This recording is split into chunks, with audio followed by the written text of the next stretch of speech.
નમસ્કાર, બેનિફિટ બુલેટિનમાં આપનું સ્વાગત છે. હું રાજવી. તો જાણીએ આજના મહત્વના સમાચાર.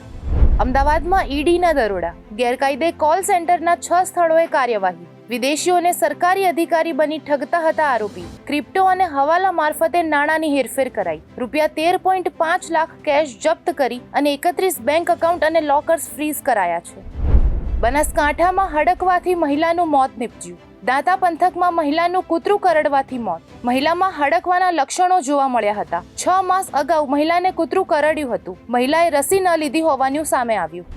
હૈદરાબાદના અત્તાપુરમાં સુઝુકી શોરૂમ સર્વિસ સેન્ટરમાં આગ લાગી. સ્ક્રેપ ગોડાઉનથી લાગેલી આગમાં 3 કાર ભસ્મ. ફાયર બ્રિગેડે સમયસર કાબુ મેળવી મોટો અકસ્માત ટાળ્યો. સાવચેતી તરીકે આસપાસના 90 પરિવારોને ખસેડવામાં આવ્યા. જ્યોર્જિયામાં રસ્તા પર emergency plane landing. Engine fail થતા વિમાન રસ્તા પર લેન્ડ કરાતા કારો સાથે અથડામણ થઈ. પાયલટની સમજદારીથી મોટો અકસ્માત ટળ્યો. પાયલટ સહિત 2 લોકોને સામાન્ય ઈજાઓ. તો આવા જ મહત્વના સમાચારો જાણવા માટે જોડાયેલા રહો બેનિફિટ ન્યૂઝ સાથે.